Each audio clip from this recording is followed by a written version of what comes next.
Two you on digital publish channel. আজকের topics লুসেটের general নলেজের ইংলিশ থেকে বাংলাতে ট্রান্সলেশন। আর আজকের বিষয় হলো ওয়েভ বা তরঙ্গ। তো প্রথমে দেখো তরঙ্গের ডেফিনেশন দিয়েছে। তো জানি যে কি বলেছে, যে এ wave is a disturbance which is প্রোপাগেটেড energy from one place to other place without the transport of matter. বলেছে তরঙ্গ হলো এমন একটা মাধ্যম, ঠিক আছে, যেখানে শক্তি এক স্থান থেকে অন্য স্থানে যায় কোনো বস্তুর সাহায্য ছাড়াই, ঠিক আছে, তাকেই তরঙ্গ বলা হয়। নেক্সট তারপরে বলেছে দেখো, waves are broadly of two types. Waves দুই ভাগে ভাগ করা যায়, মানে তরঙ্গকে দুই ভাগে ভাগ করা যায়। নাম্বার ওয়ান বলেছে মেকানিক্যাল ওয়েভস মানে যান্ত্রিক তরঙ্গ, আর নাম্বার টু বলেছে নন মেকানিক্যাল ওয়েভস বা অযান্ত্রিক তরঙ্গ, ঠিক আছে। নেক্সট তারপরে দেখো বলেছে মেকানিক্যাল ওয়েভস মানে যান্ত্রিক তরঙ্গ, এর definition: the waves which is require material medium solid liquid or gas for their propagation are called mechanical waves or elastic wave। বলেছে যে তরঙ্গের একটা স্থান থেকে অন্য স্থানে যেতে মাধ্যমের দরকার হয়, মানে কোনো একটা বস্তুর সাহায্য নিতে হয়, সেই বস্তুটা হতে পারে কঠিন, তরল বা গ্যাস, ঠিক আছে, তাদের বিস্তারের জন্য, তাকেই বলা হয় যান্ত্রিক তরঙ্গ বা ইলাস্টিক ওয়েভস মানে স্থিতিস্থাপক তরঙ্গ, ঠিক আছে। আর তারপরে নেক্সট বলেছে দেখো mechanical waves are of two types, আর যান্ত্রিক তরঙ্গ দুই ধরনের হয়ে থাকে। নাম্বার ওয়ান বলেছে লংজিটিউডিনাল ওয়েভস মানে অনুদৈর্ঘ্য তরঙ্গ। এর ডেফিনেশন দিই: if the particle of the medium vibrate in the direction of propagation of wave, মানে ওই বস্তুটার যে কণাগুলি যদি কম্পিত হয় ওই তরঙ্গের যে দিক থেকে আসছে সেই দিকেই, ঠিক আছে, তাহলে the wave is called longitudinal waves, তখন ওই তরঙ্গকে বলা হয় অনুদৈর্ঘ্য তরঙ্গ, ঠিক আছে। নেক্সট তারপরে দেখো একটা এক্সাম্পল দিয়েছে, waves on spring or sound waves in air example of longitudinal waves. তো স্প্রিংয়ে যে তরঙ্গ দেখা যায় আর অথবা বাতাসের মধ্যে শব্দের যে তরঙ্গ, সেটা হচ্ছে তরঙ্গদৈর্ঘ্যের উদাহরণ, ঠিক আছে। এইখানে দেখো একটা ছবি দিয়েছি পাশে, লংজিটিউডিনাল ওয়েভস মানে অনুদৈর্ঘ্য তরঙ্গের একটা উদাহরণ। দেখো এই যে পার্টিকেলগুলো, এর ডিরেকশনটা এই দিক থেকে এদিকে হচ্ছে, ঠিক আছে, আর মানে শব্দের যে কণাগুলি সেগুলো এই দিক থেকে এদিকে হচ্ছে, আর তরঙ্গ দৈর্ঘ্যটাও এই বাঁ দিক থেকে ডান দিকে যাচ্ছে, ঠিক আছে। এবার দেখো এখানে এই পার্টিকেল এখানে বেশি সংকুচিত হয়েছে আর এখানে অনেক বেশি প্রসারিত হয়েছে। তো এইভাবেই, ঠিক আছে, অনুদৈর্ঘ্য তরঙ্গ কাজ করে। নিচে দেখো লংজিটিউডিনাল ওয়েভসের একটা প্র্যাকটিক্যাল এক্সাম্পল মানে উদাহরণ দিয়েছে। যেমন ধরো এখানে একটা বক্স বাজছে, এই বক্সটার শব্দ আমরা এই যে অনুদৈর্ঘ্য তরঙ্গের মাধ্যমে এইখানে আমাদের কানে এসে পৌঁছাচ্ছে, তারপরে আমরা শুনতে পাচ্ছি, ঠিক আছে। তাহলে শব্দ কিন্তু অনুদৈর্ঘ্য তরঙ্গের আকারে আমাদের কানে পৌঁছায়, ঠিক আছে। নেক্সট তারপরে দেখো বলেছে 2 নম্বরে ট্রান্সভার্স ওয়েভ, যে মেকানিক্যাল ওয়েভ দুই ধরনের, একটা অনুদৈর্ঘ্য তরঙ্গ আর একটা তির্যক তরঙ্গ। ট্রান্সভার্স ওয়েভ মানে তির্যক তরঙ্গ। তাহলে সেই 2 নম্বর পার্টটা তির্যক তরঙ্গের। এর ডেফিনেশন দিয়েছে if the particle of the medium vibrate perpendicular to the direction of propagation of wave, the wave is called transverse wave। যদি ওই বস্তুটার কণাগুলি, ঠিক আছে, কম্পিত হবে ওই তরঙ্গের, ঠিক আছে, দিকের উলম্বভাবে, তখন তাকে বলা হবে, ঠিক আছে, তির্যক তরঙ্গ। এখানে দেখো একটা ছবি দিয়েছে ট্রান্সভার্স ওয়েভের, তাহলে ভালো বুঝতে পারবে। দেখো অনুদৈর্ঘ্যের তরঙ্গের ক্ষেত্রে এর কণাগুলি কিভাবে যাচ্ছিল, বাঁ দিক থেকে ডান দিকে যাচ্ছিল, ঠিক আছে, কিন্তু তির্যক তরঙ্গের ক্ষেত্রে এইভাবে যায়, মানে একবার ওপরে ওঠে একবার নিচে নামে, একবার ওপরে ওঠে একবার নিচে নামে, এইভাবে এই তির্যক তরঙ্গের তরঙ্গটা এইভাবে বাঁ দিক থেকে ডান দিকে এগোয়, ঠিক আছে। তাহলে এটা উল্লম্বভাবে হলো কিনা। আর এই মিডিলের দাগটা এটা সাম্যাবস্থা, ঠিক আছে, স্থৈতিক অবস্থা ওই বস্তুটার, ঠিক আছে। আর এই ট্রান্সভার্স ওয়েভের একটা উদাহরণ নিচে দেখা দেওয়া আছে, যে ট্রান্সভার্স ওয়েভ, তাহলে ভালো বুঝতে পারবে। দেখো একটা ছবি, মানে টিভি হচ্ছে, ঠিক আছে, একটা টিভিতে ছবি হচ্ছে, ঠিক আছে, বই হচ্ছে, বা এটা দেখো আমরা দেখছি চোখ দিয়ে, এই পাশে ডান সাইডে চোখ। এইবার এইভাবে আমাদের চোখ এই ট্রান্সভার্স ওয়েভের মাধ্যমে গিয়ে এই টিভির ছবিটা দেখতে পাচ্ছে, ঠিক আছে, বোঝা গেল। নেক্সট তারপরে দেখো একটা ট্রান্সভার্স ওয়েভের উদাহরণ দিয়েছে, বলেছে যে waves on strings under tension. তো কোনো একটা সুতো যে টান থাকে, ঠিক আছে, টান, একটা সুতোকে কোনো একটা বস্তুর সঙ্গে বেঁধে টেনে তারপরে যে তরঙ্গ তৈরি করা হয়, মানে সুতোটাকে এই নাড়িয়ে, সেই তরঙ্গ হবে ট্রান্সভার্স ওয়েভ, ঠিক আছে। নেক্সট তারপরে বলেছে waves on the surface of water are example of transverse wave. আর জলের উপরিতলে যে তরঙ্গ সৃষ্টি হয় সেটাও কিন্তু তির্যক তরঙ্গের উদাহরণ, ঠিক আছে। নেক্সট তারপরে বলেছে স্টার চিহ্ন দিয়ে waves produced by moving a motorboat on the surface of water is both transverse as well as longitudinal. তো কোনো একটা বোট যদি জলের ওপরে চলতে থাকে, তখন ওই চলন্ত বোটের দুই ধরনেরই তরঙ্গ সৃষ্টি হয়, একটা হচ্ছে ওই তির্যক তরঙ্গ, আর একটা অনুদৈর্ঘ্য তরঙ্গ, ঠিক আছে। তাহলে এটা কিন্তু আসতে পারে পরীক্ষায়, যে তির্যক তরঙ্গ এবং অনুদৈর্ঘ্য তরঙ্গ দুটো একসাথে কোথায় দেখা যায়, তাহলে বলতে হবে যে চলন্ত বোর্ডে, ঠিক আছে। নেক্সট তারপরে বলেছে non mechanical waves or electromagnetic waves. তো অযান্ত্রিক তরঙ্গ অথবা তড়িৎচুম্বকীয় তরঙ্গ, ঠিক আছে। তাহলে অযান্ত্রিক তরঙ্গের আরেক নাম কি? তড়িৎচুম্বকীয় তরঙ্গ। হ্যাঁ, যদি যে কোনো একটা নাম দিয়ে দিল, ঠিক আছে, আরেকটা দিল না, তাহলে কিন্তু ঘাবড়ানোর কোনো বিষয় নাই, একই নাম। নেক্সট তারপরে বলেছে যে the waves which do not require medium for their propagation. বলেছে যেই বস্তুটার, মানে বস্তুটার বলছি, সরি, যেই তরঙ্গের, হ্যাঁ, ওদের এক স্থান থেকে অন্য স্থানে যেতে কোনো মাধ্যমের দরকার হয় না, ঠিক আছে।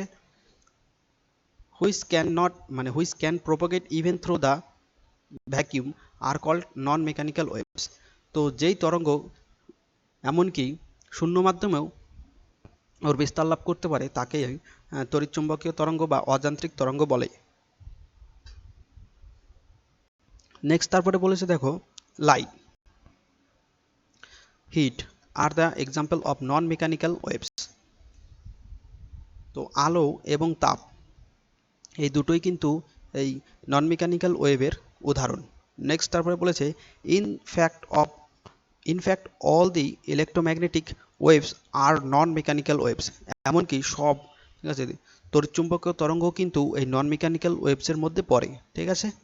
নেক্সট তারপরে দেখো বলেছে all the electromagnetic waves consist of photon. তো প্রত্যেক তড়িৎচুম্বকীয় তরঙ্গের মধ্যে কি থাকে? ফোটন, একটা কণা, ঠিক আছে, এই কণাটা ওই তড়িৎচুম্বকীয় তরঙ্গের মধ্যে থাকে।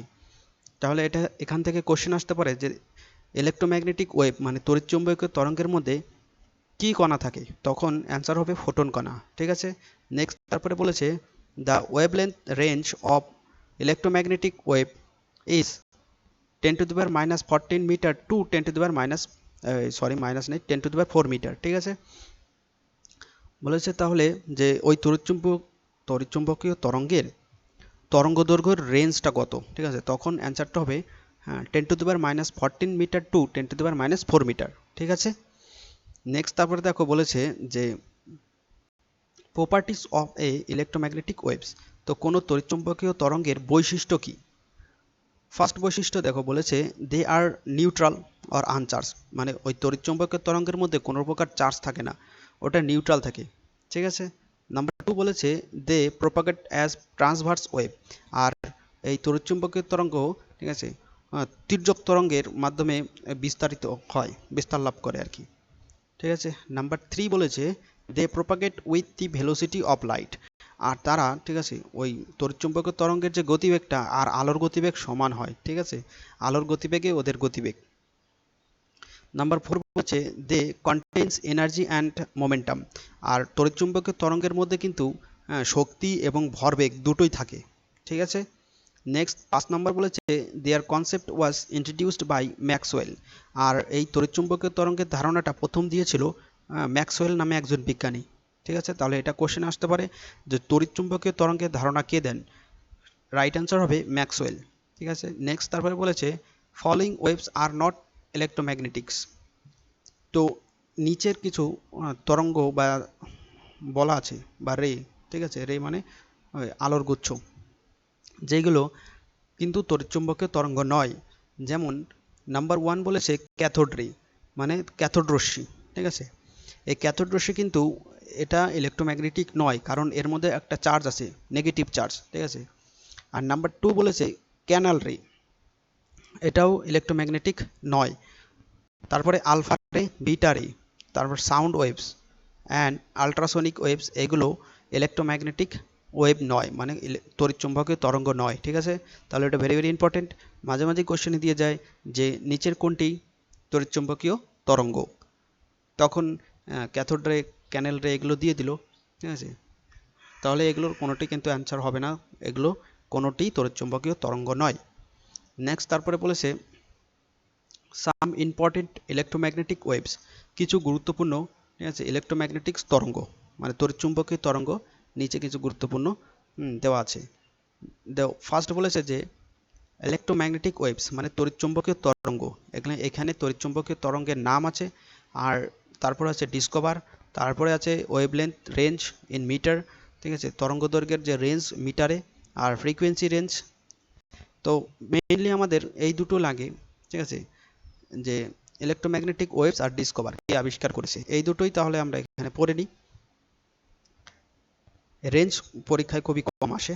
তো চলো, প্রথমে বলেছে যে গামারে, ঠিক আছে, গামারে কে আবিষ্কার করেছে, Henry Becquerel, very very important. Next তারপরে বলেছে এক্স রে, উইলিয়াম রন্টজেন, ঠিক আছে, ডাব্লু রন্টজেন মানে এর পুরো নামটা হবে উইলিয়াম রন্টজেন। আর এখান থেকে আরেকটা কোশ্চেন আমি বলে দিই যে পদার্থবিদ্যায় প্রথম নোবেল পায় এই উইলিয়াম রন্টজেন এক্স রে রশ্মি আবিষ্কার করার ফলে, ঠিক আছে। নেক্সট তারপরে বলেছে আলট্রাভায়োলেট রে, এটা আবিষ্কার করে রিটার, ঠিক আছে। নেক্সট তারপরে বলেছে ভিজুয়াল রেডিয়েশন, এটা আবিষ্কার করে নিউটন। তারপরে ইনফ্রারেড রেস, এটা আবিষ্কার করে হার্শেল। এই ইনফ্রারেড রে, এখান থেকে আরেকটা কোশ্চেন আসতে পারে যে আমাদের বাড়ির যে টিভির রিমোট আছে সেখানে যে রে ব্যবহার করা হয়, যে আলো ব্যবহার করা হয়, সেখানে কিন্তু ওই টিভির রিমোটের সামনের যে লাইটটা, ওইখানে ওই ইনফ্রারেড রে ওই টিভিকে সিগন্যাল দেয়, তারপরে টিভি সেই মতো কাজ করে, ঠিক আছে। তাহলে ইনফ্রারেড রে কোথায় ব্যবহার করা হয়, টিভির রিমোটে, ঠিক আছে, এটা আবিষ্কার করে হার্শেল। নেক্সট তারপরে বলেছে short radio waves or Hertzian waves, এটা আবিষ্কার করে হেনরিক হার্জ, ওকে। নেক্সট তারপরে বলেছে লং রেডিও ওয়েভ, যেটা মার্কনি আবিষ্কার করে। তারপরে নেক্সট বলেছে নোট, মানে একটা নোট দিয়েছে, দেখি নোটটা কি বলেছে, electromagnetic waves of wavelength range 10⁻³ metre to 10⁻² metre are called microwaves. তো যেই তড়িৎচুম্বকীয় তরঙ্গের তরঙ্গ দৈর্ঘ্যটা 10⁻³ মিটার থেকে 10⁻² মিটার, তাকে কিন্তু মাইক্রোওয়েভ বলা হয়, ঠিক আছে। এই মাইক্রোওয়েভটা ব্যবহার করা হয় রান্নার কাজে, ওকে। তারপরে নেক্সট দেখো বলেছে ইলেকট্রোম্যাগনেটিক ওয়েভস তড়িৎচুম্বকীয় তরঙ্গ electric field vector and magnetic field vector vibrate perpendicular to each other. বলেছে যে তড়িৎচুম্বকীয় তরঙ্গটার যে ইলেকট্রিক ফিল্ড মানে তড়িৎচুম্বকীয় মানে তড়িৎ ক্ষেত্র এর যে ভেক্টর আর চুম্বক ক্ষেত্রের যে ভেক্টর, এটা পরস্পর কি করে, উলম্বভাবে ক্রিয়া করে, ঠিক আছে। ক্রিয়া বলতে কম্পিত হয় উলম্বভাবে। অ্যান্ড তারপরে নেক্সট বলেছে এবং দিয়ে also perpendicular to the direction of propagation of wave, এমনকি ওর, ঠিক আছে, ওই দুটো মানে ইলেকট্রিক ফিল্ড এবং ম্যাগনেটিক ফিল্ড এর যে বিস্তার হওয়ার যে দিক, সেটাও কিন্তু উলম্বভাবে কাজ করে, ঠিক আছে। তারপরে নেক্সট বলেছে দেখো প্রোপাগেশন অফ ওয়েভ, তো তরঙ্গের যে বিস্তার, সে, ঠিক আছে, তরঙ্গের বিস্তার কিভাবে হয় সেটা সম্পর্কে বলা আছে। দেখো phase of vibration, phase of vibration দেখো এর পাশে একটা ছবি দেওয়া আছে এটা দেখে ভালোভাবে বুঝতে পারবে যে একটা ফেজ কিভাবে ইন করছে, মানে এটা ইন আর এই পাশে এটা আউট হলো, ঠিক আছে। তাহলে কিভাবে একটা ফেজ ইন করে এবং আউট করে সেটা সম্পর্কে এখানে বলা আছে। তাহলে ডেফিনেশনটা দিই, তাহলে আরো ভালো বুঝতে পারবে। Phase of vibration of A vibrating particle, তো কোনো একটা এই ফেজের যে কম্পন, কোনো একটা কম্পিত বস্তুর at any instant is the physical quantity, তৎক্ষণাৎ যে কোনো বস্তুর শারীরিক যে পরিমাণ, which express the position as well as direction, যেটা কিনা প্রকাশিত করে ওর অবস্থান এমনকি দিক। তারপরে নেক্সট বলেছে দেখো, motion of the particle that instant with respect to the to its equilibrium or mean position. আর ওই কণাটার গতিবেগ, ঠিক আছে, তৎক্ষণাৎ কি করে, তৎক্ষণাৎ ওর দিক নির্দেশ করে থাকে ওর ইকুইলিব্রিয়াম পজিশন মানে সাম্যাবস্থার বা মিন পজিশন থেকে। ওকে, এটা এখানে দেখো মিন পজিশনটা হবে এই যে সোজা যে লাইনটা চলে গেছে, এটা ওই পার্টিকেল বা কণাটার মেইন পজিশন। আর এই মেইন পজিশন থেকে এই বিন্দুটা, এটা হচ্ছে ওই ফেজের ইন পয়েন্ট, মানে এখানে এন্ট্রি নিল। আর এন্ড হবে যে কোনো একটা ওয়েভলেন্থের, সেটা হচ্ছে তে গিয়ে, ঠিক আছে। তাহলে একটা কমপ্লিট সার্কেল এখানে তৈরি হয়, ঠিক আছে। আর তারপরে নেক্সট দেখো বলেছে অ্যামপ্লিটিউড, ঠিক আছে। অ্যামপ্লিটিউড মানে কম্পাঙ্ক। এইবার দেখো এর ডেফিনেশনটা ভালোভাবে দিই, ঠিক আছে, তাহলে ভালো বুঝতে পারবে অ্যামপ্লিটিউডটা আসলে কি। Amplitude is defined as the maximum displacement of the vibrating particle on either side from the equilibrium position। তো দেখো আমি আগের ছবিতে বলে দিয়েছিলাম যে এই মাঝখানের যে সোজা লাইনটা, এটা কিন্তু ওর ইকুইলিব্রিয়াম মানে স্থিতিস্থাপক অবস্থা, ঠিক আছে। পরের ছবিতে দেখো এখানে পরিষ্কারভাবে ভালো করে বলা আছে যে অ্যামপ্লিটিউডটা কি। এই যে মাঝখানের সোজা লাইনটা চলে গেল, এটা ওই বস্তুটার স্থিতিস্থাপক অবস্থা।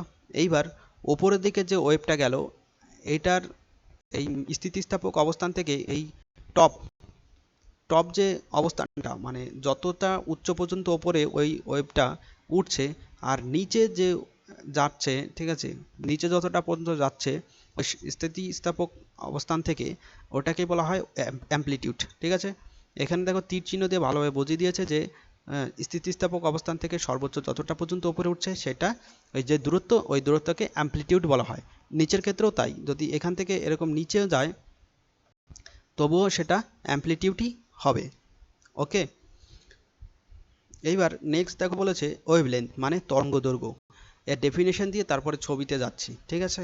Wavelength is the distance between the any two nearest point মানে পার্টিকেল অফ মিডিগান।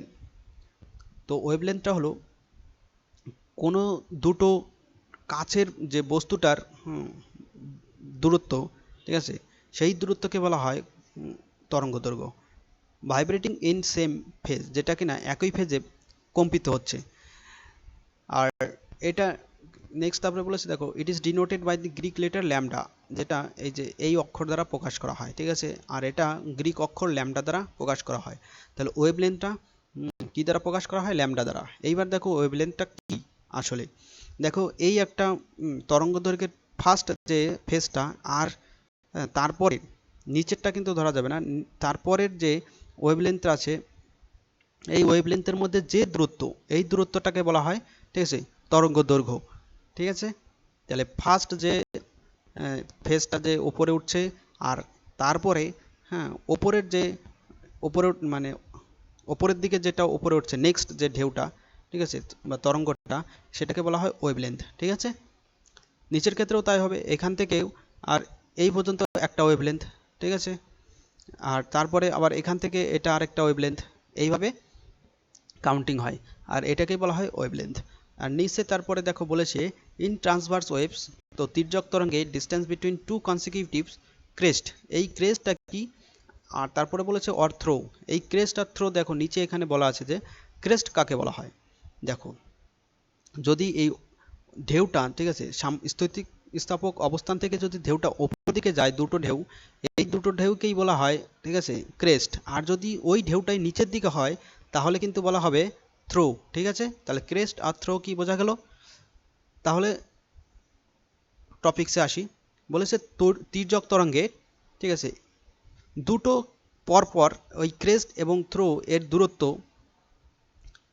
এবং ইন লংজিটিউডিনাল ওয়েভস মানে অনুদৈর্ঘ্য তরঙ্গ, distance between two consecutive compression or refraction is equal to the wavelength. আর এটা ট্রান্সভার্স ওয়েভের একটা উদাহরণ। এখানে ট্রান্সভার্স ওয়েভের এই উপরের দুটো ঢেউকে ক্রিস্ট বলে আর নিচেরটাকে থ্রো বলে।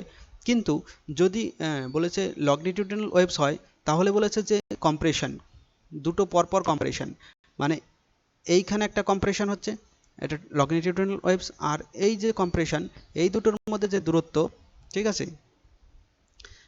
আর তারপরে আবার কি বলেছে যে রিয়ারফেকশন, মানে যেটা প্রসারিত হচ্ছে সেটা রিয়ারফেকশন বলে। তো এইখান থেকে এইটার যে দূরত্ব সেটাকে রিয়ারফেকশন বলা হয়। ঠিক আছে, এইবার দেখো এইখানে কি বলেছে পরিষ্কারভাবে আমি বুঝিয়ে দিচ্ছি। এটা তো তির্যক তরঙ্গ, তির্যক তরঙ্গের পরপর দুটো, এই একটা আর এই একটা, এর মধ্যে যে দূরত্ব আর নিচের যে থ্রো এর মধ্যে দুটো দূরত্ব, এই দূরত্ব আর এই অনুদৈর্ঘ্য তরঙ্গের এই সংকুচিত যে পরপর দুটো সংকুচিত অবস্থান, এই যে দূরত্ব আর প্রসারিত যে অবস্থান, এই দূরত্ব সব সময় কি হবে, সমান হবে। ঠিক আছে, বোঝাতে পারলাম?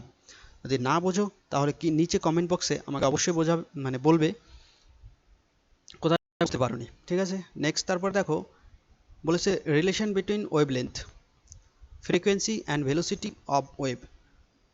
এখানে বলেছে যে তরঙ্গদৈর্ঘ্য, কম্পাঙ্ক এবং গতিবেগের মধ্যে সম্পর্ক কি। ঠিক আছে, তারপরে দেখো বলেছে ভেলোসিটি অফ ওয়েভ মানে তরঙ্গের গতি equals to frequency multiply wavelength or V equals to N lambda. ঠিক আছে, তাহলে কোনো তরঙ্গের গতিবেগ যদি মাপতে যাই তাহলে ফ্রিকোয়েন্সি আর ওয়েভলেন্থকে গুণ করে দিলেই ওই তরঙ্গের গতিবেগটা বেরিয়ে আসবে। ঠিক আছে, তাহলে এটা দিয়ে কিন্তু এই কোশ্চেন এসে থাকে, বিশেষ করে রেলওয়েতে এই ধরনের কোশ্চেন বেশি জিজ্ঞাসা করে যে velocity of wave equals to N lambda. ঠিক আছে, এই সূত্রটা ভালোভাবে মনে রেখে দাও। তারপরে নেক্সট বলেছে যে a path difference of delta x corresponding to a phase difference delta phi, where delta phi equals to 2 pi by lambda by মানে মাল্টিপ্লাই ডেল্টা এক্স। ঠিক আছে, একটা পথ যেটা কোনো ফেজ ডিফারেন্সের, ঠিক আছে, ডেল্টা ফাই এর তুলনায় ডেল্টা এক্স হবে। ঠিক আছে, মানে সরি উল্টো হয়ে গেল, কোনো ডেল্টা এক্সের তুলনায় ডেল্টা ফাই হবে। ঠিক আছে, এই ত্রিভুজ এটাকে ডেল্টা বলা হয়, আর এই যে একটা গোল দিয়ে তারপর মাঝখানটা কেটে দেওয়া এটাকে ফাই বলে। ঠিক আছে, তাহলে ডেল্টা ফাইটা হবে যে এর ফর্মুলাটা হবে 2 পাই বাই ল্যামডা। ঠিক আছে, নিচে ল্যামডা আর গুণ হবে ডেল্টা এক্স। ঠিক আছে, তো এটাই ছিল সম্পূর্ণ ভিডিওটি। Thank you.